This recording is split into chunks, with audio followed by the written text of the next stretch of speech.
প্রশাসনিক পুনর্বিন্যাস সংক্রান্ত মোট 11টি প্রস্তাব অনুমোদিত হয়েছে। তার মধ্যে আমি একের পর এক বলে যাচ্ছি।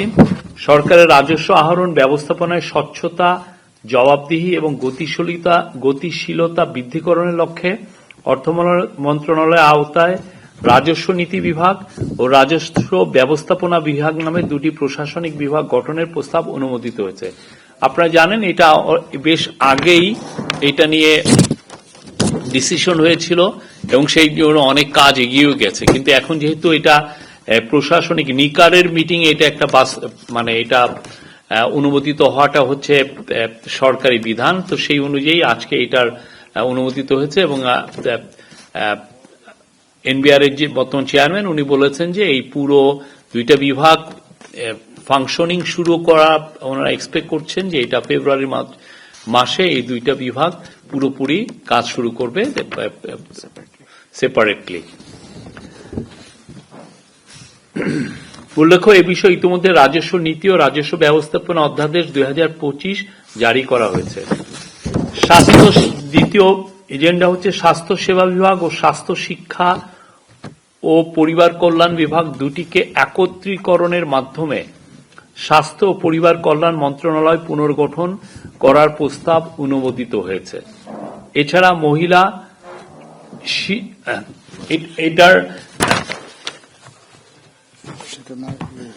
এটার বিষয়ে আমি আপনাকে না আমি বলছি।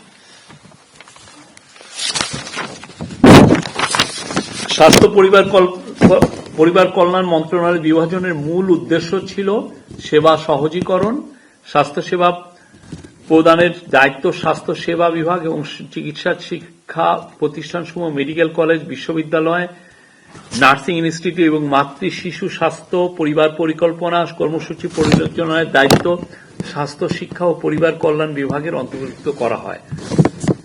কিন্তু মন্ত্রণালয়ের দুটি বিভাগ সৃষ্টির পরের অভিজ্ঞতায় প্রতীয়মান এই দ্বিমুখী কাঠামো প্রত্যাশিত সুফল বয়ে আনতে পারেনি। স্বাস্থ্য সেবা ও স্বাস্থ্য শিক্ষা উভয় ক্ষেত্রেই মানের যথেষ্ট অবনতি ঘটেছে। মন্ত্রণালয়ের কার্যক্রমে পুনরায় গতি ও সমন্বয় ফিরিয়ে আনার লক্ষ্যে রুলস অব বিজনেস 1996 এর রুল 3 এর সাব রুল 1 এর এবং রুল 10 এর সাব রুল 1 এর মোতাবেক স্বাস্থ্য সেবা বিভাগ ও স্বাস্থ্য শিক্ষা পরিবার কল্যাণ বিভাগ দুটিকে একত্রীকরণের জন্য মাননীয় প্রধান উপদেষ্টার সদর অনুমোদন গ্রহণ করা হয়েছে। তো আজকে এটা নিকারের মিটিং, এটা অনুমোদিত হয়েছে।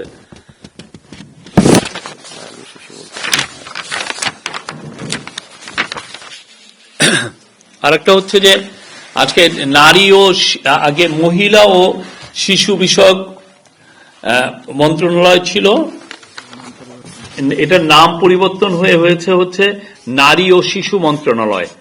এটার প্রস্তাবটি অনুমোদিত হয়েছে, তবে এটার ইংরেজি নাম ministry of women and children affairs, এটা অপরিবর্তিত থাকবে। আগে এটার নাম ছিল মহিলা ও শিশু বিষয়ক মন্ত্রণালয়, এখন এটার নাম হচ্ছে নারী ও শিশু মন্ত্রণালয়। আর পরিবেশগত, বৈশ্বিক ঐতিহ্য, পর্যটন এবং অর্থনৈতিক সম্ভাবনার বিবেচনায় সাতক্ষীরা জেলাকে বি ক্যাটাগরির জেলা থেকে এ ক্যাটাগরির জেলায় উন্নীত করার প্রস্তাব অনুমোদিত হয়েছে।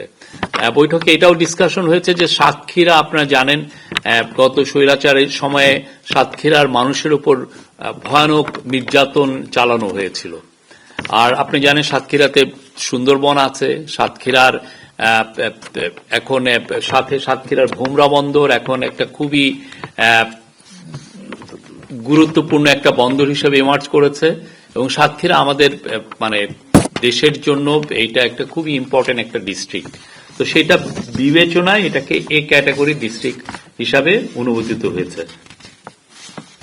গাজীপুর জেলার পূর্বাচল উত্তর, নারায়ণগঞ্জ জেলায় পূর্বাচল দক্ষিণ, নরসিংদী জেলার রায়পুরার একটা অংশ, কক্সবাজার জেলার মাতারবাড়ি নামে মোট 4টি নতুন থানা স্থাপন এর প্রস্তাব অনুমোদিত হয়েছে। গাজীপুর জেলা এটা হবে পূর্বাচল উত্তর, নারায়ণগঞ্জ জেলার এটা হবে পূর্বাচল দক্ষিণ, যেটা রূপগঞ্জের মধ্যে পড়েছে। আর নরসিংদী জেলায় রায়পুরারই দুইটা ভাগ করে আরেকটা থানা হচ্ছে। এটার নামটা এখনো কনফার্ম হয়নি, নামটা পরবর্তীতে জানিয়ে দেওয়া হবে।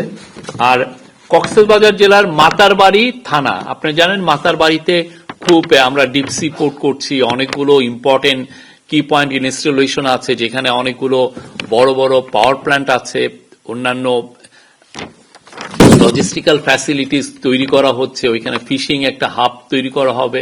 এবং এই কক্সবাজার, মাতারবাড়ি এবং মহেশখালী নিয়ে সম্প্রতি মিডা গঠিত হয়েছে, মহেশখালী ইন্টিগ্রেটেড ডেভেলপমেন্ট অথরিটি।